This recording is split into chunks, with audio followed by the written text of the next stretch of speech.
नए संसद भवन के बारे में 10 महत्वपूर्ण बातें। पहला, त्रिकोणीय आकार में नया संसद भवन। नए संसद भवन आकार में त्रिकोणीय है और ऐसा इसलिए है क्योंकि यह जिस भूखंड पर बना है वह त्रिकोण है। वास्तुकार बिमल पटेल के अनुसार आकार विभिन्न धर्मों में पवित्र ज्यामिति का भी संकेत है।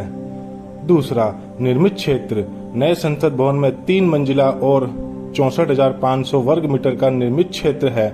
लोकसभा कक्ष में 888 सीटें होंगी। सेंट्रल हॉल के अभाव में लोकसभा का उपयोग दोनों सदनों की संयुक्त बैठक के लिए किया जाएगा। हालांकि 1272 लोग एक साथ इसमें बैठ सकते हैं। तीसरा, लोकसभा। नए लोकसभा कक्ष को पीकॉक थीम पर बनाया गया है, जिसमें दीवारों और छत पर नक्काशीदार राष्ट्रीय पक्षी के पंखों से तैयार किए गए डिजाइन है। वहीं राज्यसभा कक्ष को लाल कालीनों के साथ इसकी थीम के रूप में कमल से सजाया गया है। लोकसभा और राज्यसभा दोनों में एक बेंच पर 2 सांसद बैठ सकेंगे और हर सांसद के डेस्क पर टच स्क्रीन होगी।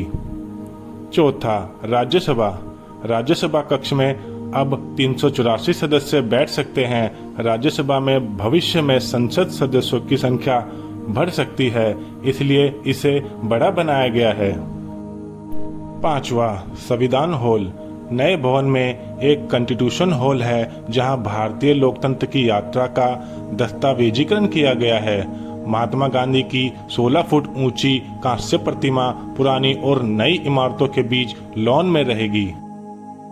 छठा, कार्यालय की जगह। पुराने भवन में 3 समिति कक्ष थे, लेकिन नए भवन में 6 नए समिति कक्ष हैं। इसके अलावा मंत्री परिषद के कार्यालयों के रूप में 92 कमरे हैं। सातवां, पूरे देश से सामग्री।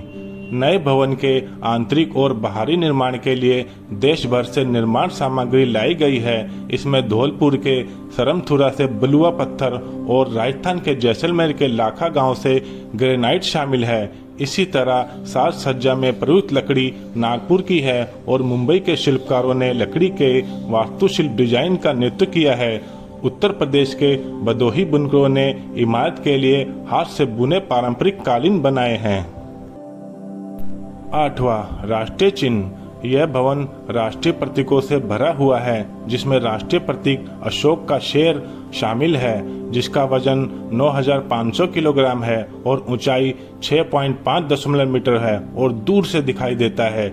नई संसद के प्रवेश द्वार पर अशोक चक्र और सत्यमेव जयते शब्द पत्थर में उकेरे गए हैं। 9वां, नई संसद के निर्माण की लागत।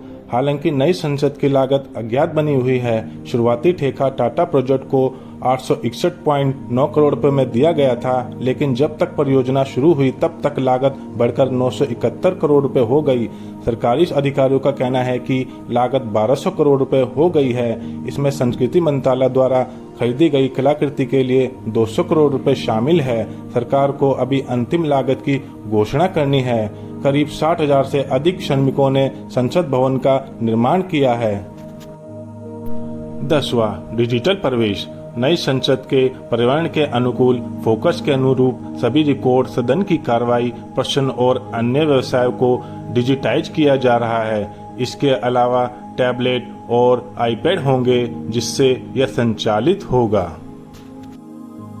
आशा करता हूँ ये जानकारी आपको अच्छी लगी होगी। अगर ये जानकारी आपको अच्छी लगी तो हमारे चैनल को जरूर सब्सक्राइब करें। धन्यवाद।